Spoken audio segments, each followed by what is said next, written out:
မင်္ဂလာပါဂရေကျွဲ YouTube Channel မှာပြန်လည်ကြိုဆိုပါရစေ25ရက်6လ2026ညနေ4ခွဲဈေးကွက်ကဏ္ဍများကိုကျွန်တော်တင်ပြပါမယ်မနေ့ကတော့6ကြောက်ထွက်တော့ကျွန်တော်အမြတ်လိုချင်တဲ့လူတွေအပူးဆက်ပြီးတော့ဇာတ်မွေးပါဆိုတော့အပူးကတော့ထွက်သွားပါပြီကျွန်တော်ဒီတစ်ပတ်မှာတော့ public ကိုပထမ6ပတ်တီးပေးတယ်တင်းနာနေမှာထွက်တယ်6ပတ်တီးအောင်သွားတော့ကျွန်တော်ကထပ်ပြီးတော့ public ကို TikTok မှာလည်းတင်ပေးလိုက်ပါတယ်ခွန်ရှိကိုအခွေအပူးပါအောင်ခွေပါဇာကြီးတို့မွေးပါလို့ပြောတော့68လို့ထပ်ထွက်တယ်ထပ်ထွက်ပြီးတော့ကျွန်တော်က public ကိုပဲနောက်ထပ်ကျွန်တော်ကအပူးကိုဇာတို့မွေးပါဆိုပြီးတော့ထပ်ပြီးတော့တင်ပေးပါတယ်အခုအပူးလည်းထွက်သွားပါပြီအားလုံးအဆင်ပြေကြလိမ့်မယ်လို့ထင်ပါတယ်ကျွန်တော်နောက်ထပ်ဒီညနေမှာတော့ဒီမှာဒီခဏလေးတွေကျွန်တော်တင်ပေးလိုက်ပါတယ်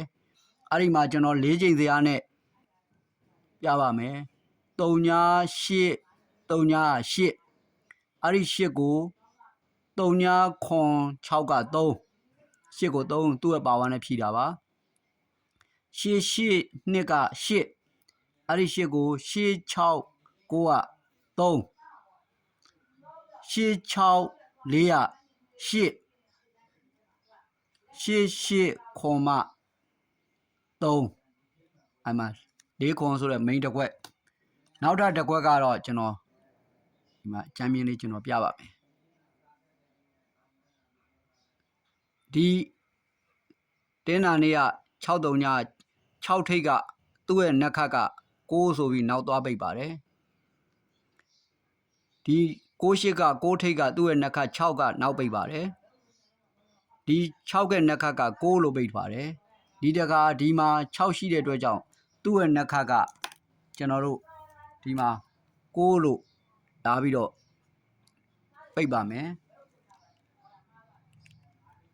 အဲ့ဒီအချိန်မှာသူကလိုလိုက်နေသေးလဲဆိုတော့ဒီ63ညနှလုံးပေါင်းက6ရဲ့နက်ခတ်က6တလုံးဒီမှာ68ဆိုတော့ခွန်ရဲ့နက်ခတ်က3ညတလုံးအဲ့မှာ3ည6လို့အပြီးပေါက်တာပါဒီမှာ68ဆိုတော့4နက်ခတ်က2အဲ့မှာ2 6လို့အပြီးပေါက်တာပါဒီတခါကဒီမှာ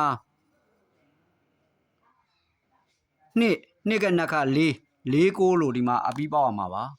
ကျွန်တော်4 6လို့ဒီမှာတင်ပေးလိုက်ပါတယ်4 6က main ပါအဲ့မှာ4ခွန်ရယ်4 6ရယ်နှစ်ကွက်တင်ပေးလိုက်ပါတယ်အားလုံးအဆင်ပြေကြပါစေ